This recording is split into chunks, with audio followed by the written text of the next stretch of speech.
I'm Eddie Muller. Welcome to another episode of Noir Alley.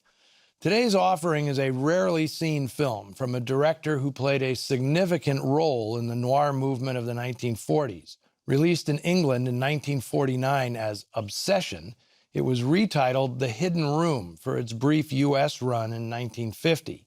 Its director, Edward Dmytryk, was born in Canada, son of Ukrainian immigrants.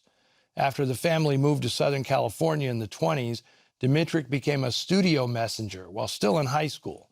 By the early 1930s, he'd become an in-demand editor, working regularly for such big names as Leo McCarey and George Cukor. Dmytryk was directing B pictures, a slew of them, before the decade was over, working at most every studio in town. But it was at RKO in the early 1940s where, after teaming up with producer Adrian Scott and writer John Paxton, Dmytryk crashed the A-list. Their 1944 production, Murder My Sweet, was a big hit. It not only revamped and revitalized the career of leading man Dick Powell, it helped launch the trend in dark crime stories that later became known as film noir. After Paxton, Scott, and Dmytryk made Crossfire in 1947, they were one of the hottest creative teams in Hollywood. All three men earned Oscar nominations for their work on that film. But all that came crashing down with the House Un-American Activities Committee investigation of communist activity in Hollywood. Both Scott and Dmytryk had been members of the Communist Party of the United States. But according to his memoir, Odd Man Out, Dmytryk grew disillusioned with the party and distanced himself from its Stalinist hardliners. Called to testify before HUAC in 1947, he refused to incriminate himself or any of his colleagues. He immediately veered from fame to infamy, becoming one of the highest-profile members of the Hollywood 10, a group of writers and directors held in contempt of Congress.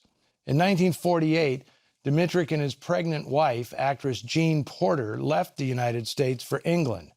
Expatriate producer Nat Bronstein had lined up a project for him in London, and Dmytryk hit the deck running, all the while wondering if he'd ever be able to go home again.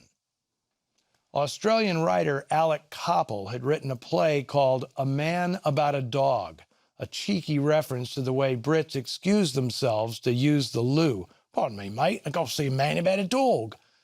The tale combined a twist on The Postman Always Rings Twice with recent headlines about a serial killer who had a unique way of dispatching his victims. It's safe to say Coppell's tale would not have passed muster with the production code in the United States. The premise is perverse and more than a bit gruesome. Although, as is often the case with British murder mysteries, it's a slow burn filled with droll black humor. There's a hint of Hitchcockian flavor to this sordid affair, so it will come as no surprise that Alec Coppell later provided uncredited rewrites on To Catch a Thief and shared screenwriting credit on Hitchcock's masterpiece, Vertigo. In film noir, psychiatrists are almost always villains, and none of them is as deliciously demented as Dr. Clive Reardon, played by the great character actor Robert Newton. When he learns his wife is having an affair with an American, no less, he devises a diabolical revenge. This is Newton's show the whole way, but the supporting cast are all great foils. The wonderfully named Storm Reardon is played by underused British beauty Sally Gray. Her American friend is portrayed by Phil Brown, who, like Dmytryk, was in political exile from Hollywood. The sly copper, Superintendent Finsbury, is played by the always enjoyable Naunton Wayne, who had a patent on these parts, sort of an English version of Regis Toomey.